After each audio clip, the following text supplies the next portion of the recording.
बीवी ने धोखा दिया, लेकिन बहन ने मुझे अपना बना लिया। कुछ ऐसा ही आज की इस कहानी में आपको सुनने को मिलेगा। ये कहानी है मेरी, यानी कि अभय की। मेरी वाइफ का नाम रचना है और मेरी बड़ी बहन का नाम पायल है। मैं उन्हें प्यार से पायल दीदी कहकर बुलाता था। तो बात उस समय की है जब मेरी शादी हुई थी। रचना नाम की लड़की से मेरी शादी हुई। किसी शादी के फंक्शन में मैंने उसे देखा था।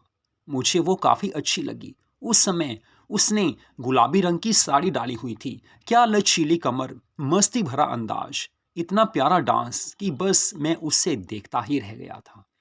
हालांकि उस शादी में और लड़कियां भी डांस कर रही थी, लेकिन रचना की मस्ती कुछ अजीब थी। उसकी कमर की लचक, उसकी मस्त अदाएं हर किसी को अपना दीवाना बना रही थी। मैंने देखा था कि काफ़ी लड़के जो शादी में आए थे, डांस के समय उससे छूने की कोशिश कर रहे थे। मुझे जेलिसी फील हो रही थी, क्योंकि मैं रचना को पसंद करने लगा था। मैंने आज तक किसी भी शादी में इतनी मस्त लड़की नहीं देखी थी। मन में आया कि यार शादी करनी है तो इसी से करनी है। मम्मी पापा घर जाने लगे तो मुझे कहने लगे कि चलो अभी घर चलते हैं, काफ़ी देर हो गई। मैंने कहा आप चले जाइए, मुझे थोड़ी देर यहाँ रहना है। असल में मैं रचना का दीवाना हो गया था। बस उसे देखना, यही मेरे दिल में एक बात बैठी हुई थी, उसे देखता रहूं, क्योंकि वो काफ़ी प्यारी लग रही थी। जी करता था गले से अभी लगा लूं। क्या मस्ती थी, क्या मस्त उसका अंदाज था। जो हालत मेरी थी वैसी ही हालत और लड़कों की भी जरूर होगी, क्योंकि लड़के यही चाहते हैं एक ऐसी लड़की मिले जो मस्त नजर आ रही हो। और शादी में तो क्या मेकअप होता है यार, दिल दीवाना हो जाता है। तो मम्मी पापा घर चले गए। मैं रात को 1 बजे घर वापस गया था। उस समय तक रचना भी वापस चली गई थी। हालांकि इतने समय में मैंने रचना के बारे में काफी कुछ पता कर लिया था कि कहाँ रहती है, इनसे इसका क्या रिश्ता है जिनकी शादी में वो आई है। तो रात को घर जाकर मैं उसकी यादों में खोया रहा। नींद कब आई पता नहीं चला। सुबह उठा, ऑफिस जाकर मैंने यही सोचा कि बस अब तो रचना से शादी की बात घर में करनी है। घर आकर शाम को मैंने बताया कि मुझे एक लड़की पसंद आई है। तो मम्मी पापा कहने लगे शादी तो तेरी करनी ही है, फिर तुझे लड़की पसंद आ गई तो अच्छी बात है, लेकिन पहले पायल दीदी को यहाँ बुला ले। तेरी बहन है, उसे जरूर मालूम होना चाहिए। पहले उससे पसंद करवा, फिर हम देखेंगे। मैंने कहा ये बात तो सही है, दीदी के बिना मैं कुछ काम करता ही नहीं हूँ। एक्चुअली में पायल दीदी से मेरा काफ़ी प्यार था। पायल दीदी की शादी भी 1 साल पहले हुई थी। शादी से पहले वो मेरे से करती थी। आमतौर पर ऐसा हो ही जाता है। तो मैंने पायल दीदी को फ़ोन किया कि दीदी एक लड़की पसंद आई है। तो दीदी कहने लगी क्या बात है, तुझे भी लड़की पसंद आ गई। मैंने कहा हाँ पसंद तो आ गई है, लेकिन बात कुछ अलग है। तो दीदी कहने लगी कि क्या बात है बता तो सही। मैंने कहा अरे यार दीदी, लड़की तो मुझे पसंद आई है, पर सच में तेरी जैसी नहीं है, तू तो मस्त आइटम है।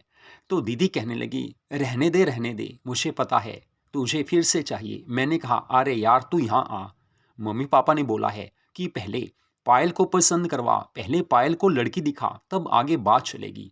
तो दीदी कहने लगी देख यार शादी तुझे करनी है, मैं तो कुछ भी नहीं कहूँगी। तुझे लड़की पसंद है तो अच्छी बात है, वैसे हम तो जब भी आप बुलाओगे आ ही जाएंगे। बहन हूँ और भाई का कहना नहीं मानूंगी तो किसका मानूंगी। मैंने कहा अरे यार अब नाटक मत कर, ऐसे बातें मत कर, बस सुबह तू आ जा। तो अगले दिन सुबह पायल दीदी आ गई थी। कितनी मस्त वो ड्रेस डालकर आई थी। एक्चुअली में पायल कॉलेज के टाइम में मॉडलिंग भी करती थी। वो काफ़ी प्यारी थी। दीदी इतनी प्यारी थी कि जीजा जी जब उससे देखने आए थे, पहली नज़र में उन्होंने हाँ कर दिया था। 1 मिनट में जीजा जी ने हाँ कर दिया था कि ये लड़की मुझे पसंद है। तो मैंने यही सोचा कि पायल सच में यार मस्त है, रचना से ज़बरदस्त है। लेकिन अब मेरी शादी की बात थी, तो मैंने पायल दीदी को रचना की पिक दिखाई, क्योंकि सेल फ़ोन में मैंने उसकी वीडियो भी बना ली थी। क्योंकि शादियों में ऐसा आमतौर पर होता है, कोई रोकता भी नहीं है, क्योंकि हम शादी में किसकी वीडियो बना रहे हैं किसी को पता नहीं होता। मुझे केवल इतना ही दिखाना था कि देखो दीदी ये रचना है। तो दीदी कहने लगी अरे यार ये तो मस्त आइटम है, तुझे पूरी तरह से खुश रखेगी, घर में खुशियां लेकर आएगी। लेकिन फिर भी उसकी नेचर कैसी है, उसका घर परिवार कैसा है। देख यार, ये तो तुझे पता करना है। मैं तो चेहरा देख सकती हूँ, उसकी खूबसूरती देख सकती हूँ, लेकिन उसकी नेचर कैसी है ये तो मिलने पर ही पता चलेगा। तो मैंने दीदी से कहा, अरे यार नेचर अच्छी ही होगी। तो दीदी कहने लगी कि हाँ, तू तो वही चीज़ देखेगा जो तुझे लेनी है। मैंने कहा, दीदी रहने दो। तो वो मुस्कुराकर कहने लगी कि मुझे पसंद है, बाकी एक बार मिल लेते हैं। तो दीदी के एक फ्रेंड थे जो कि कॉलेज के समय दीदी के खास बॉयफ्रेंड थे।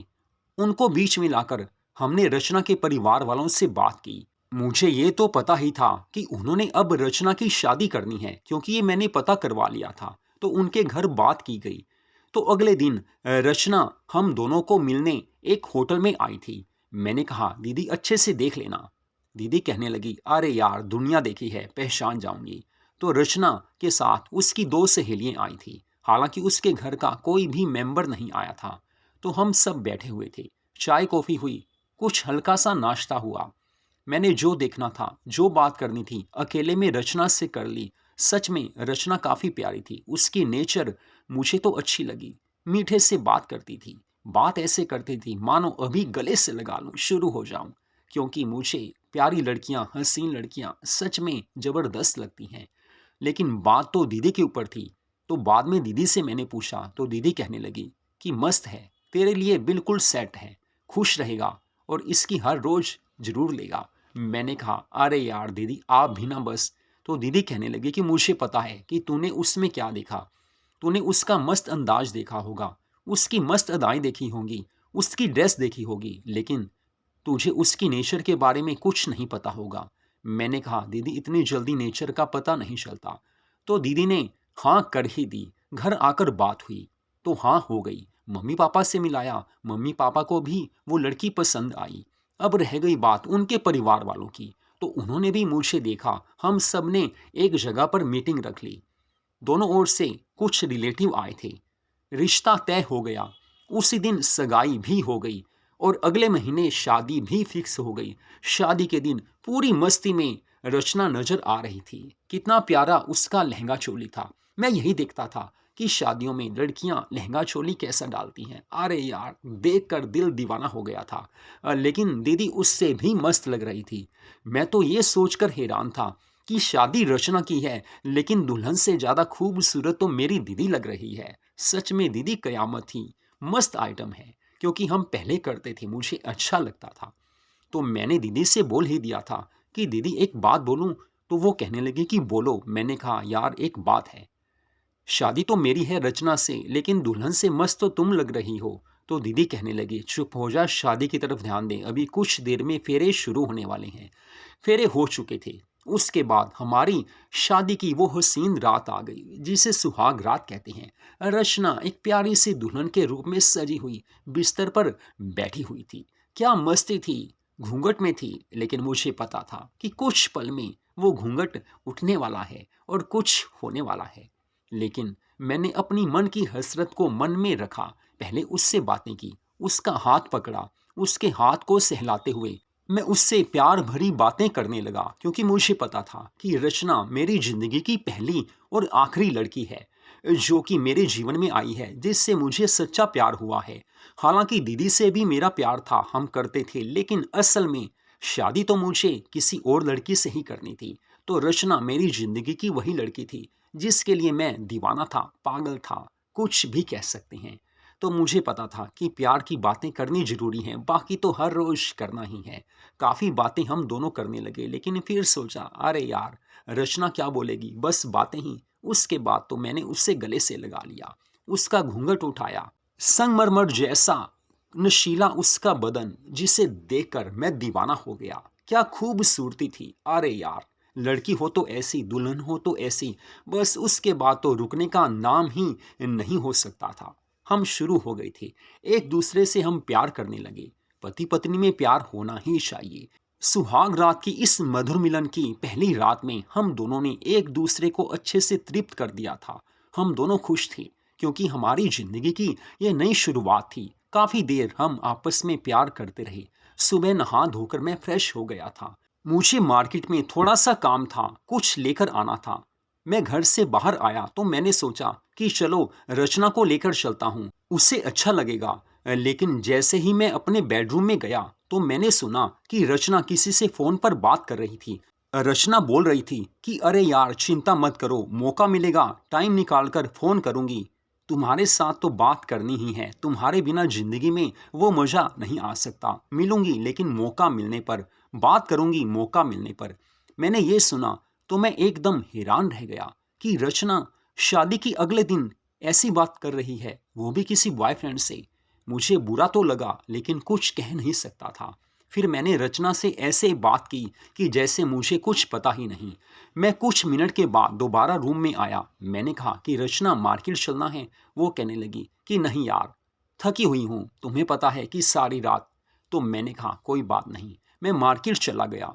एक बार तो मेरा दिल टूट गया था। फिर मैंने अपने आप को संभाला, सोचा शादी से पहले के दोस्त हैं, कोई बात नहीं, एक दो बार बात होगी फिर रचना उन्हें भूल जाएगी, क्योंकि पहले के दोस्त एकदम छोड़े नहीं जाते। मुझे ये भी अंदाजा हो गया था कि रचना पहले करती होगी, क्योंकि शादी से पहले सब करते ही हैं, किसी से प्यार, रोमांस, कई रिश्ते होते हैं। तो मार्केट से मैं वापस आया तो उस समय रचना ने ब्यूटीफुल लहंगा चोली डाल लिया था। रात की ड्रेस उतर चुकी थी, हल्की हल्की सर्दी की शुरुआत हो चुकी थी कि तभी मम्मी पापा कुछ दिनों में कहने लगे कि हम बड़े भैया के यहाँ होकर आते हैं, वो अकेला है। वैसे भी उसने काफी समय से बुलाया हुआ है, तेरी शादी के चक्कर में हम वहां जा नहीं सके। अब तेरी शादी हो गई है, घर को संभाल, अब हमें तो तेरे बड़े भैया के पास जाना ही होगा। तो मैंने कहा हाँ मम्मा, हाँ पापा, आपको जाना चाहिए, वैसे भी भैया भाभी अब अकेले हैं, आपके बिना उन्हें काफी सूना सूना घर लगता होगा। हालांकि मेरे मन में यही था कि मम्मी पापा जाएंगे तो मैं रचना से अपने खुले दिल से रोमांस कर सकूंगा, क्योंकि मेरे दिल में था कि रचना मिनी स्कर्ट डाले मैं उससे देखता रहूं, वो मिनी ड्रेस डाले मैं उसको निहारता रहूं। हर तरह की ड्रेसेस मैंने उसके लिए पहले ही खरीद कर रख ली थी, क्योंकि मैं मॉडल्स को पसंद करता था। मेरी दीदी भी एक मॉडल थी, मैं उससे भी पसंद करता था, क्योंकि छोटी ड्रेसेस वाली लड़कियां मुझे पसंद आती हैं। मन की पसंद की बात है, किसी को साड़ी में लड़की अच्छी लगती है, किसी को किस ड्रेस में। लेकिन मुझे वैसे तो हर ड्रेस में अच्छी लगती हैं लड़कियां, लेकिन छोटी ड्रेस में देखने का अपना अलग ही मजा है। मेरे मन में यही बात थी। तो मम्मी पापा चले गए। उस रात को हम दोनों होटल में डिनर करने गए थे। रचना खुश थी, लेकिन अगली सुबह मैंने रचना से कहा अरे यार एक काम करोगी।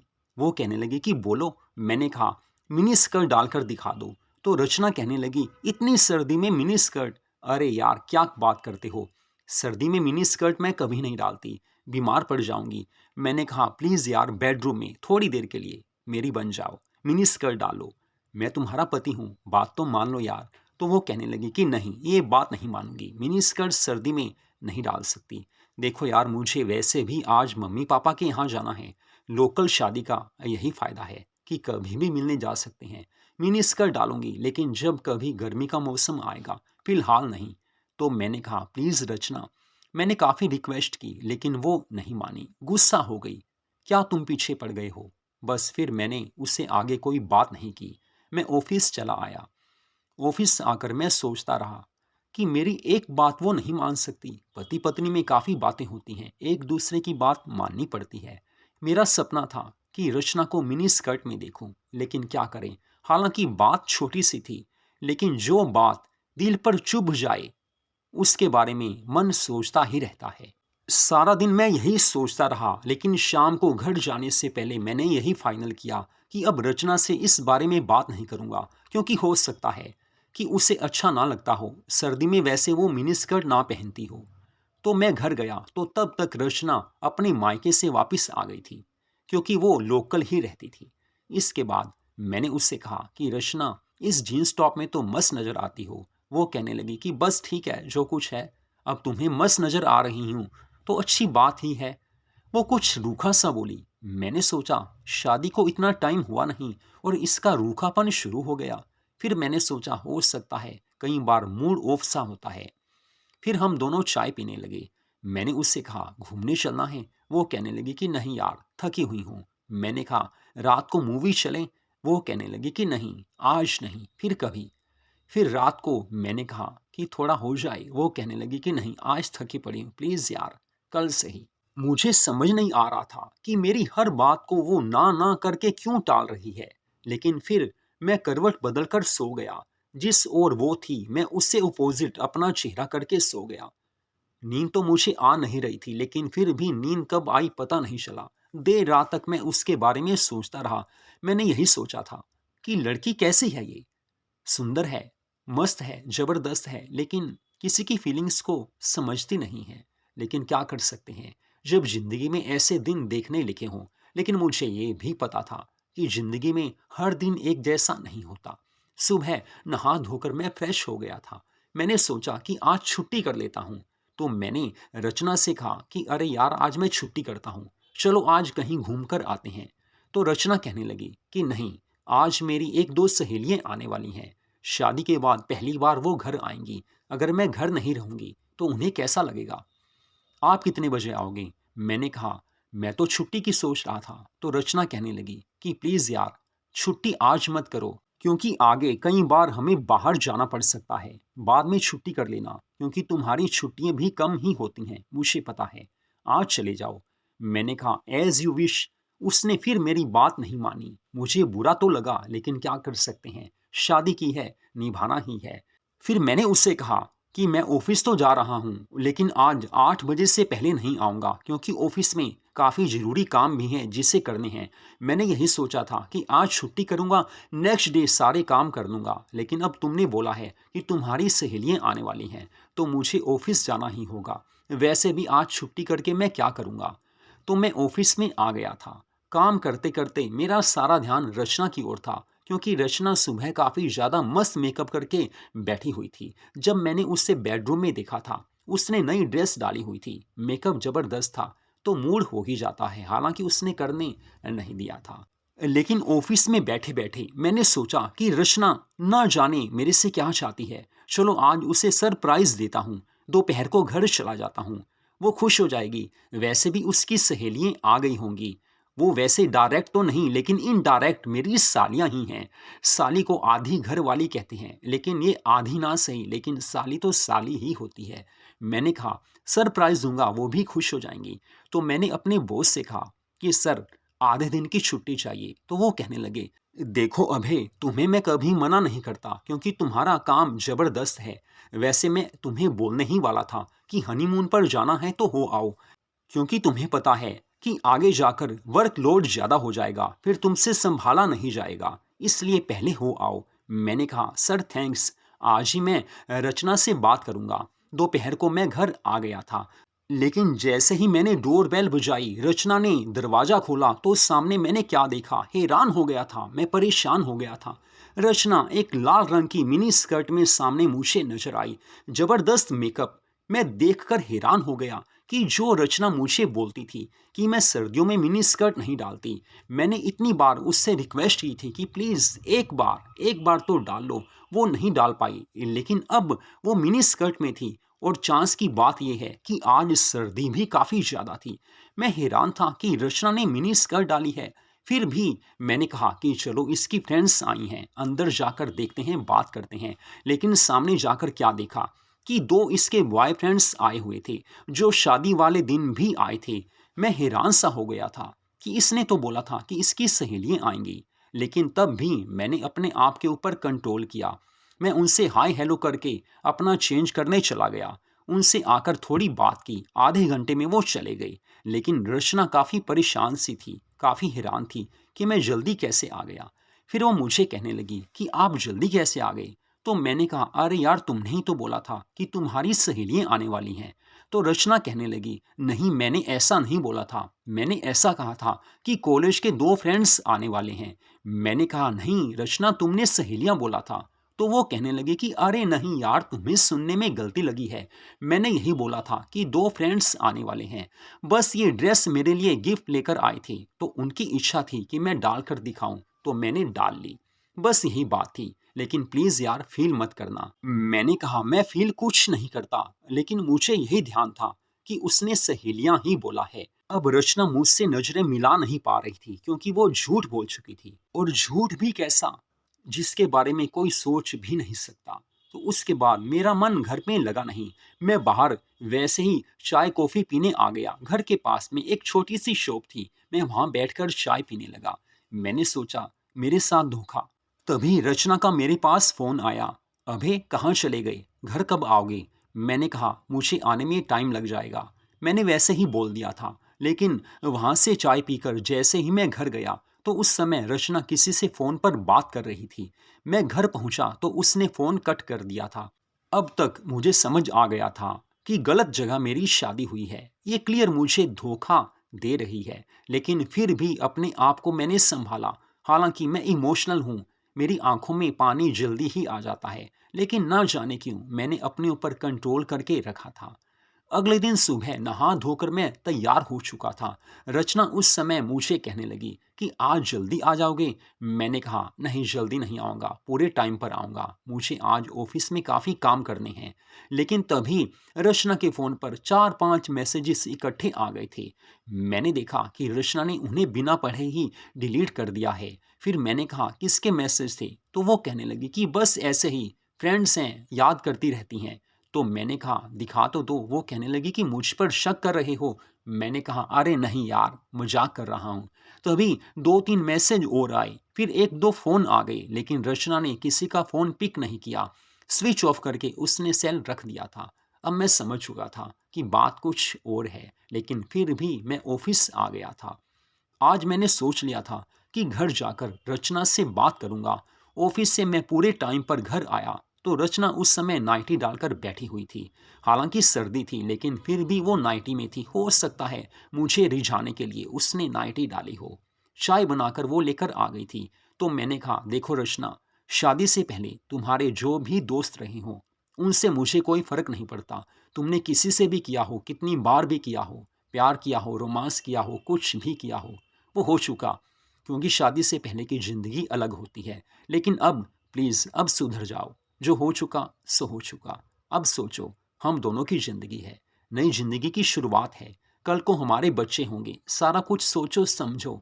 तो अपने दोस्तों को बस लिमिट तक रखो। दोस्त ज़रूरी हैं, लाइफ में दोस्त होने चाहिए। लेकिन प्लीज़ यार, मुझे पता है कि तुम कुछ ओवर ही जा रही हो। मैंने इतना ही कहा कि रचना भड़क उठी। वो मुझ पर ना जाने क्या क्या कहकर चिल्लाने लगी। फिर उसने कहा कि मैं तो मायके जा रही हूँ, तुम रहो यहाँ पर। मैं ऐसे बंदिशों में नहीं रह सकती क्योंकि मैं खुले में रहना सीखी हूँ। मेरे ऊपर मेरे मम्मी पापा ने भी कभी कंट्रोल करने की कोशिश नहीं की। मैं ऐसी लड़की नहीं हूँ जो तुम्हारी बात मान लूँगी या बिना मतलब के तुम मुझे कुछ कहोगे तो मैं उसे सहन कर लूँगी। मैं मायके जा रही हूँ। फिर मैंने उससे कहा कि अरे यार रचना देखो, मैंने नॉर्मल बोला है। तो वो कहने लगी कि तुमने नॉर्मल बोला है, चाहे अब नॉर्मल बोला है, लेकिन मैं अब यहाँ पर नहीं रहूँगी। जब मूड होगा वापस आ जाऊँगी। मैंने उससे रोकने की कोशिश की लेकिन रचना एक सूटकेस लेकर घर से बाहर चली गई थी। मुझे ऐसा लगा कि ये सब कुछ तैयारी पहले से थी, बस बहाना उसे चाहिए था। मैं अंदर बेडरूम में आ गया था। अब समझ नहीं आया कि क्या करूं। समझ से बाहर था कि हो क्या रहा है। अब यहाँ पर मेरा कोई अपना भी तो नहीं था। मम्मी पापा बड़े भैया के यहाँ गए थे। वो वहीं पर रहते थे लेकिन मेरी शादी तक वो यहाँ थे। चंडीगढ़ में रहता हूँ लेकिन मम्मी पापा बड़े भैया के साथ दिल्ली में रहते हैं।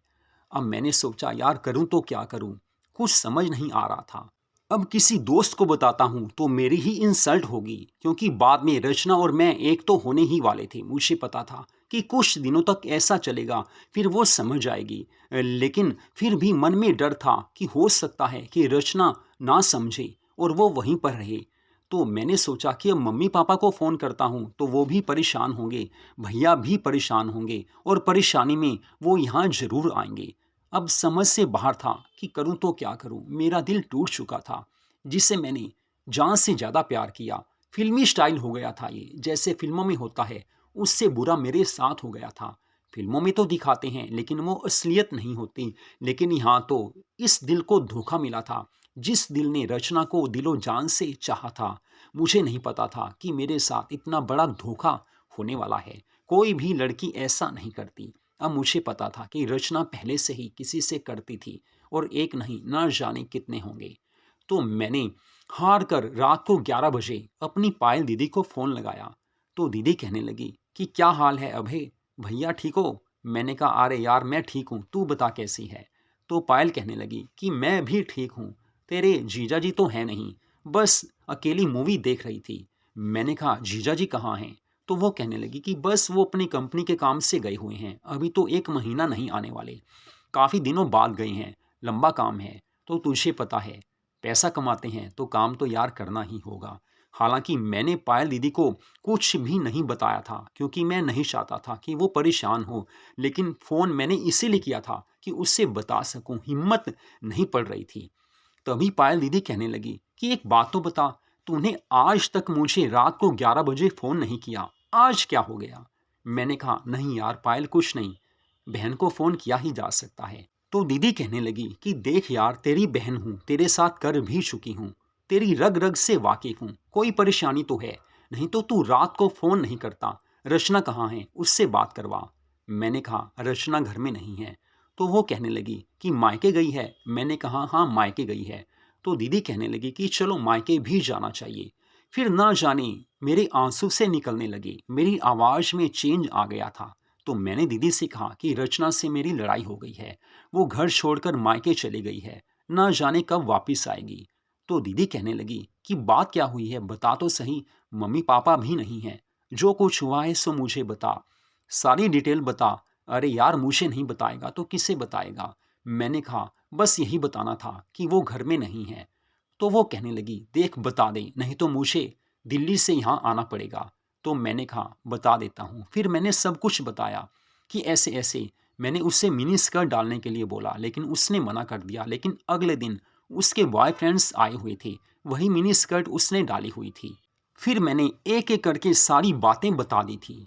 तो दीदी कहने लगी कि बात तो गलत है, रचना को ऐसा नहीं करना चाहिए था, लेकिन देख अभय, आजकल की लड़कियां ऐसी ही हैं, जो है उसे लेकर चलो, मन में क्या है वो हमेशा पूरा नहीं होता।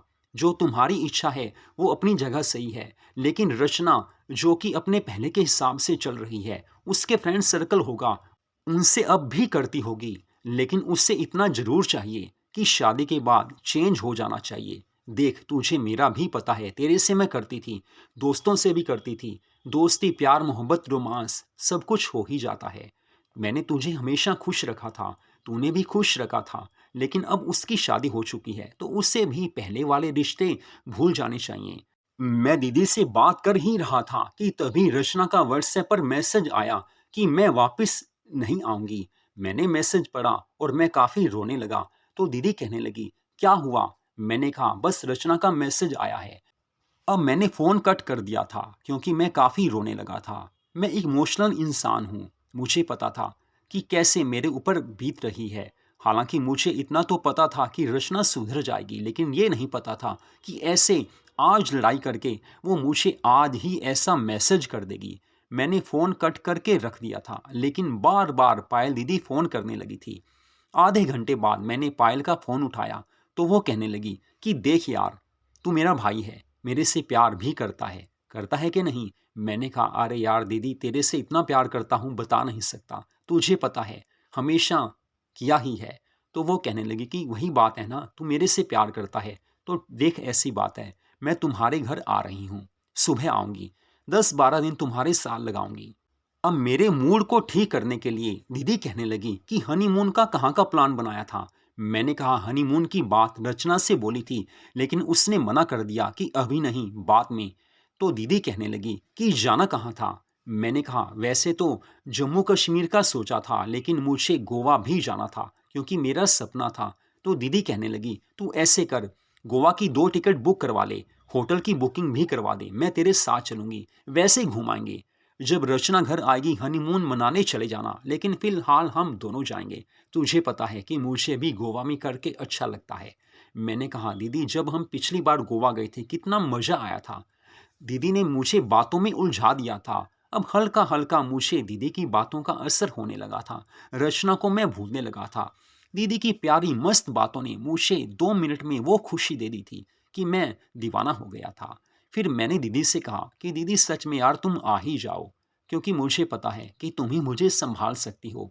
इस टाइम परेशानी में हूँ, मुसीबत में हूँ, कोई अपना होना ही चाहिए। मम्मी पापा को बता नहीं सकता, अब तुम्हें ही बता सकता हूँ। तो दीदी कहने लगी कि अरे यार, तेरी बड़ी बहन हूँ, तुझे मैं ही खुश रख सकती हूँ। मुझे पता है तुझे क्या चाहिए, तुझे कैसे हैंडल करना है। तेरे को ज़रूर दूँगी, हर हेल्प दूँगी, जो चाहेगा तभी दूँगी।